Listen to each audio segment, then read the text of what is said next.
عام فہم جو لوگ ہوتے ہیں وہ یہ کہتے ہیں کہ اچھا ان کو قید کیسے کرنا ہے، یہ قید بھی ہوتے ہیں، ان سے کام کیسے لینا ہے، ان سے دنیاوی فائدے کیسے لینے ہیں، تو ایسا کوئی معاملہ ہوتا ہے؟ ہوتا بھی ہے، ہو بھی رہا ہے، تاریخ میں بھی ہوا ہے، لیکن میری کوئی قید نہیں ہے، ٹھیک، اور نہ میں نے قید کرنے کی کوشش کی۔ جنات کے وجود کا قائل ہوں۔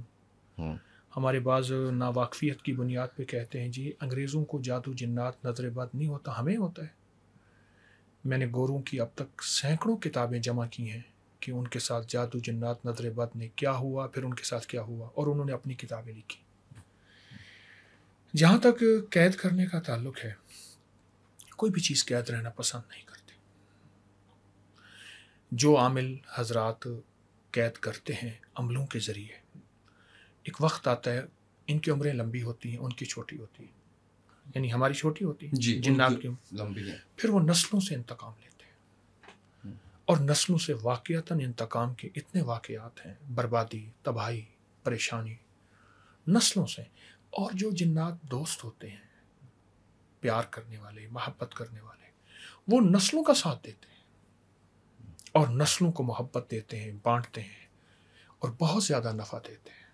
تو جنات کا وجود ہے، ان کو کبھی قید کرنا، اچھا ہر بندے کا کام بھی نہیں ہے قید کرنا، عمل تو بہت زیادہ ہے، لیکن ہر بندے کا کام نہیں۔ اگر کوئی شوق بھی رکھتا ہے تو نہ رکھے، دو چیزوں کا شوق نہ رکھے، ایک جنات کو قید کرنے کا، ایک سونا بنانے کا، واہ واہ واہ، دو چیزوں کا شوق نہ رکھے۔ بالکل صحیح ہے۔ اچھا اس میں ایک وہ بھی تو ہوتا ہے جو آب حیات بھی پینا چاہتے ہیں، شوق کی بات کی ہے نا آپ نے، جو کہتے ہیں کہ بہت ہی لمبی عمر ہو جائے، مرے ہی نہ ہم، میرا خیال ہے شاید یہ بھی شوق نہ رکھیں۔ نہیں، اس پہ ایک حقیقت ہے۔ یہ نواب واجد علی خان تھے، نواب آف مراد آباد۔ ان کے پاس ایک بندے کا پتہ چلا کہ کہنے لگے جی کہ بندہ جنگل سے گزر رہا تھا، تو ایک آدم خور جھاڑی نے ایک بندر کو جکڑا ہوا تھا۔ اب تو نیٹ پہ موجود ہیں کہ آدم خور جھاڑیاں ہوتی ہیں جی، جو انسانی جان کو بھی جکڑا، تو اس کے پاس چاقو تھا، تو اس نے وہ کاٹ کے بندر کو چھڑا دیا۔ بندر چلا گیا، تھوڑی دیر کے بعد بندر آیا تو ہاتھ میں ایک شاخ لے کے آیا، اور اس نے اس کو اشارہ کیا مل۔ اس نے ملا، اس کا رس چوسا، بڑا لذیذ تھا، ملا۔ تھوڑی دیر کے بعد سارے دانت باہر نکل آئے، بندر ہنسنے لگا، اس نے کہا میں نے تجھے یہ سلا دیا؟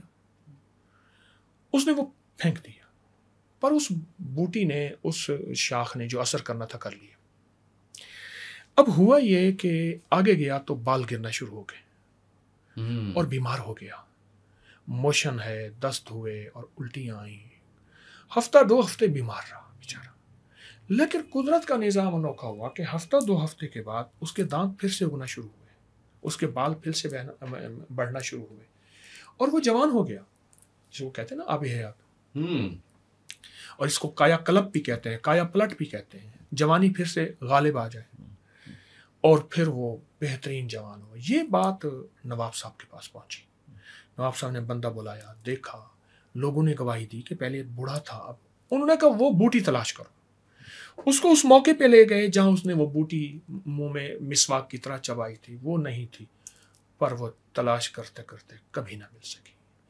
یہ ہماری کتابوں میں اور تاریخ میں واقعات موجود ہیں، یہ حقائق ہیں، لیکن یہ ہے ایسے جیسے ایک اونکا ہوتا ہے، ایک پرندہ ہے جس کے سر پہ بیٹھ جائے وہ بادشاہ ہوتا ہے، پر ہے کہاں؟